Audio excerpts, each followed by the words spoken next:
Hey everyone, Rowan Dredge here with another leadership conversation. Joined by Paulos Wiratno today, and I'm really thrilled to be able to unpack in these interviews and conversations history and skills and lessons learned from people around leadership, communication and personal growth.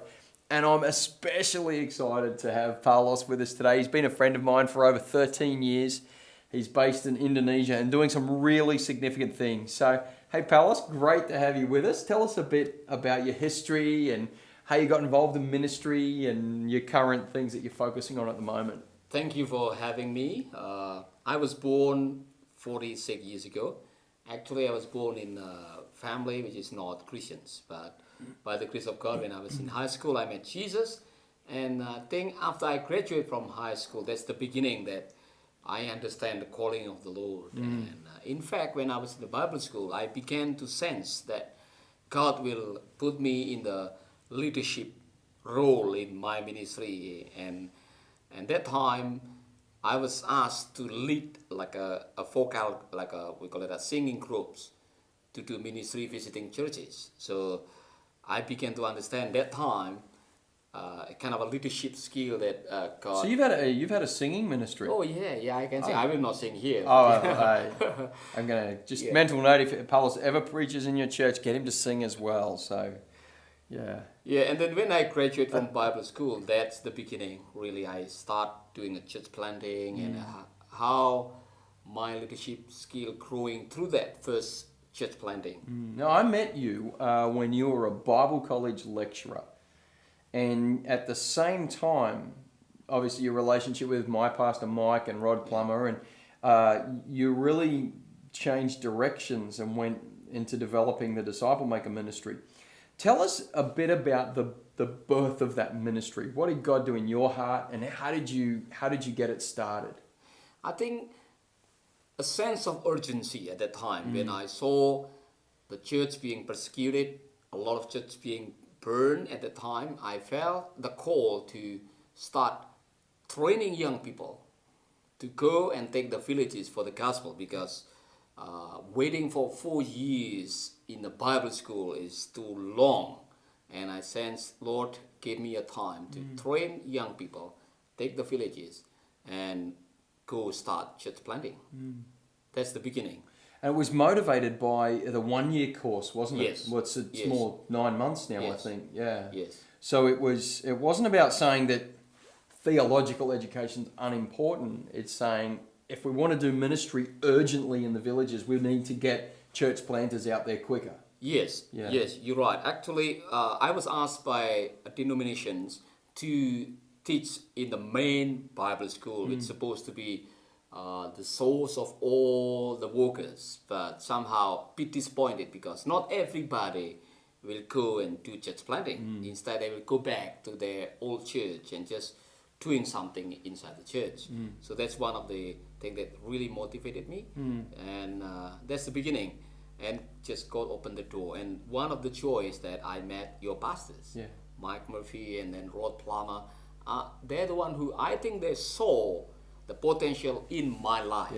And I thank God for that, because literally speaking, without them, I may not like what I am now. Yeah. God has been used those two people to bring me in the leadership level for the next level, and since then they also connected me with other leaders that really All around the world. Oh yeah, it's like So stay on there for a minute. This is really important, because two people from another country who just met you, saw something in you, and they just encouraged you and built in you. And I know that there were some finances involved to support it. And what you're saying there is that belief in you and the call of God on your life just opened up the Disciple Maker ministry as we know it. Yeah. Honestly, I will not be like what I am, and I will not do what I'm doing right now without that connection. Because leadership development need leaders, and now I had that understanding. So my calling also now, how to help that young people that have a great potential, so that they can reach their maximum for God. Yeah, so you're saying that for other leaders to be developed, and we're talking about you at this point in Yeah. time, you needed leaders from the outside to come in Yeah. and say, you've got what it takes. We're going to resource you and build Yeah. relationships. Let me just add that because I've known Paulus the whole time that he's describing his influence from Rod and Mike, I've seen Paulus steward those relationships really well. And so there's that second side of it. If someone builds into your life, Yeah. you become responsible for that relationship Yes. as well. Yes. And you can mishandle that or you can handle that appropriately. And I've seen Paulus handle it very appropriately. So, I honor you for Yes. that. This is the truth. Just learning from the book about leadership doesn't make you a leader. What I learned more is I caught from the example of those people that I met or the people that brought in my lives. Yeah. So the same thing we're doing right now, we are coaching, we are mentoring people. In fact, we are developing a leadership school development for the pastors. What happened that sometimes make me sad? There are young people on the field, smart enough, have skill, have potential, but no access for knowing other leaders that have a heart. So no access to resources Yeah. and mentoring and Yes. coaching. Yes. Okay, wow, Yes. that's a big deal. Yes. We'll come back to that. Fast forward to today. Disciple Maker Ministries, church planting, training church leaders, Mercy Homes, radio. Just give us a snapshot of what's happening. Yeah, it's just by the grace of God in 12 years that Yeah. God bless us with now 40 FM station, the biggest network in Indonesia, Yeah. and also 13 orphans home and more than 1,257 churches being planted in the Yeah. last 12 years. Yeah, It's brilliant. again by the grace of God. So that's 100 churches a year. Yeah, more than 100. Yeah, which is 2 a week. Yes. So that's pretty Yeah. impressive. And Yeah. personally, I've had the chance to visit Indonesia many times and see the ministry. And you talk about that whole concept of leadership being caught. Yeah. So over 12, 15, even 25 years of ministry, what are some leadership lessons that have really shaped you as a person and your marriage and your life and how you do ministry? One is about having right self-esteem for leaders. It's very important. There's always temptation that leader, and many leaders still not having right understanding about leadership, that they use position, they use whatever they have as a source of leadership. If I become a superintendent, I'm a leader. Yeah, like a title. Yeah, title. I have a degree, I will be a leader. That's not right. Leadership is about influence, but you will come to that understanding when you have personal revelation about who you are, people of God, that God already invested so much in your life, and you need to develop that. And That's a journey you've been on, hasn't it? Yes. Yeah. Do you want to give us just a couple of minutes on that encounter story and how Yeah. God values you? Because I'm growing in a denomination where leadership is more on the position. People strive, people sometimes they just want to be in that position and using any means to arrive in that position. And sometimes I use that too because it's wrong understanding, nobody told me. Plus my past childhood, which is a lot of rejection. So I strive for acceptance and using performance and position to increase my identity until God spoke to me that my value, my identity is not based on my performance, my position or my title, my degree, but based on what God did on the cross through Jesus Christ. I'm valuable because the price already paid by the blood of Christ. That changed the whole perspective on leadership. The way I see myself. This is what happened. The time I got that inspiration, it's really enlarged my inner man, which affect how God trusted all the ministry in my life.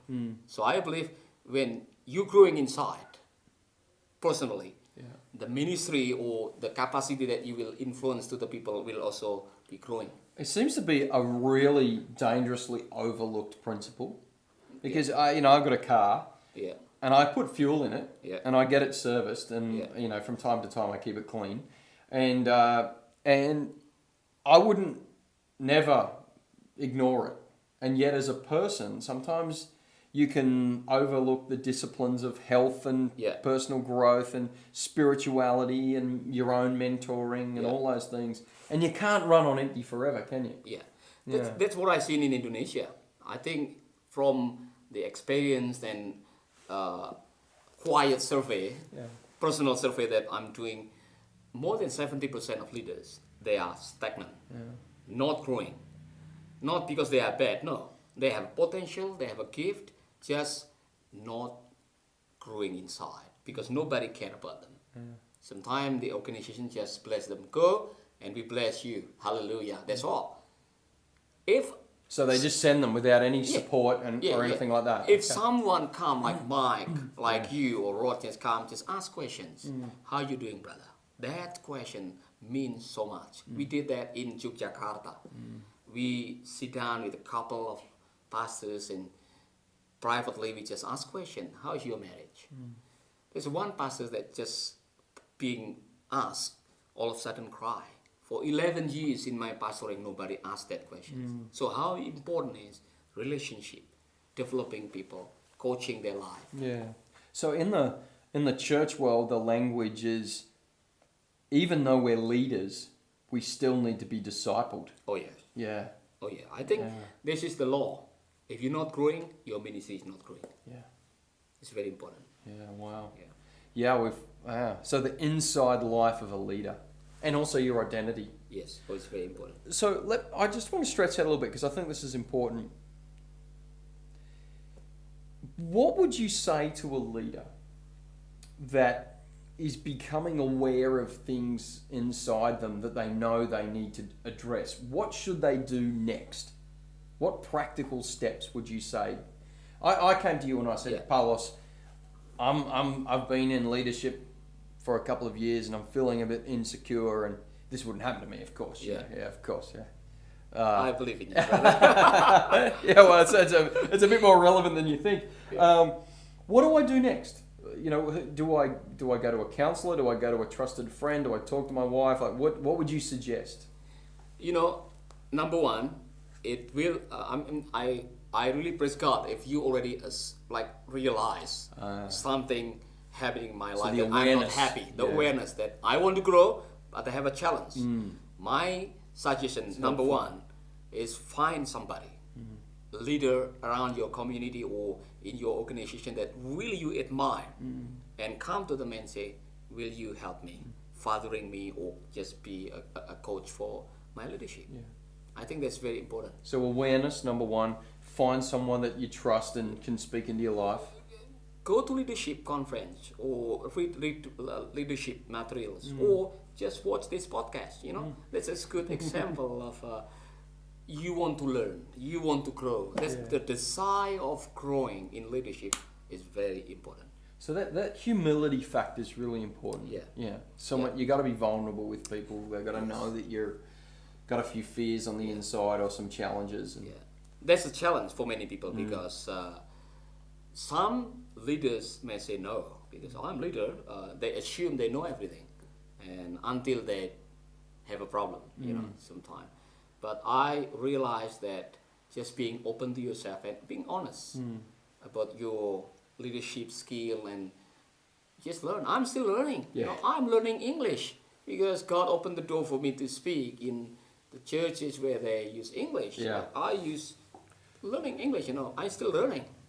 So and Well, you do an excellent job, by the way. I And, know, but I mean, this sometimes- conversation's yeah, in English. You remember when I speak first time? You know, I had a difficulty to pronounce miracle. It's very hard. You Yeah. know? Miracle. It's very hard. I had to learn. One of the jokes that Paulos and I have is that he used to say, if you want miracle, you need crisis. Yes. So I've got a question. So that inner life of the leader. So the next thing is, for me, the ministry that you're carrying is significant. It's broad. Yeah. It's got some danger attached to it. How have you noticed over the last decade that your capacity has grown as a leader? What's happened so that you've been able to carry more and been entrusted with more? Deep down in your heart, as a leader, you will know that God will bring you to the next level. somehow God gave you a vision or dream or whatever. And what I believe is, when you already enlarge your capacity inside by learning, by developing yourself, God will bring people under you that you can develop them to take care or to help you with some of the workload so that you will not carry by yourself. And I realized that. So before I do something, I will maybe pray, God give us somebody. Like now, that God already opened the door for like a television ministry or video ministry. And I pray that for 2 years, God gave me someone that have a skill in doing that. And I just found someone last month and joined us. And this person has a good capacity to do what I really want to do. So deep down in your heart, you will know. So what I'm hearing you say there is, it's about having a significant vision, Oh, yes. but it's also about looking for people to join you in that vision, Yes. because, you know, one of the phrases we use around here is you grow bigger by growing broader. Yeah. Just mistake that we make before. What we are doing, like the radio ministry or just planning growing too fast, and I make big mistake. We are becoming bigger and ignoring about becoming better. And when we forget that, we have problem. I had a stress for like 2 years that caused me a real problem because of the workload that I'm having. So I learned from that. Just before you expand your ministry, before you broaden your ministry, make sure your infrastructure is strong enough to handle the workload. I think the temptation for a leader, and I experience this as well, is you want to do more, you want to do better, you want to achieve, and particularly for the sort of A-type leadership, the driven leadership style. But really, one of my big lessons in the last little while is people can't give you what they don't possess. Yes. And so building capacity in the people around us and building excellence in our culture is so important. And it's very important to listen to the wisdom of God, because when your ministry is growing, there are people who want to give you more, which is not necessarily in line with the vision that is in you. You know, I must say no to several ministry that want to link with us because it will distract the main goal that we want to achieve. So I think that's the temptation. Another temptation is if you have no security enough with yourself, sometimes we use that to increase our identity. You know, oh, we have big ministry, and easily we steal the glory of God for us. Now, if you there's no point that you have big ministry but you don't enjoy that because too much workload or burn out. So I learned from that experience. You have to enjoy what you're doing by knowing what is your call in your life. It's very important. That's so important. Yeah. And so I'm going to make this up so you can tell me if I've got it right or not. You would, if you were to do anything differently over the last 12 years, you would perhaps grow and expand a little bit more slowly in the ministry. But you would make sure that you are growing yourself and expanding yourself and believing for the right people to be joining you. Yes. Yes. In fact, this year, our theme for our leadership is growing yourself. That's your theme. Yes, Brilliant. for the whole year. So I will spend some time with my staff just sitting down and ask, how are you? Are you happy what you're doing? What I can help you do for the next level.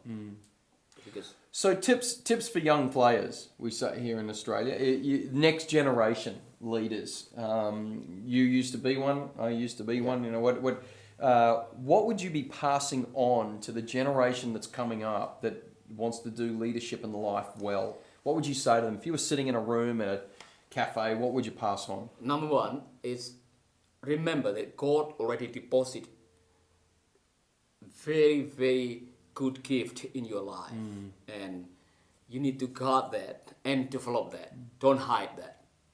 Number two, it's very important for you to find somebody and serve them. Somebody that have a great vision, great leadership skill. Serve those person as a life, like a transfer learning, not just reading the book. Caught, not taught. Yes. What you were saying before. Serve them, and then you will learn a lot. Brilliant. And then I think remember this, leadership is about taking people where they are to the place where God wants them to be. It's not about position.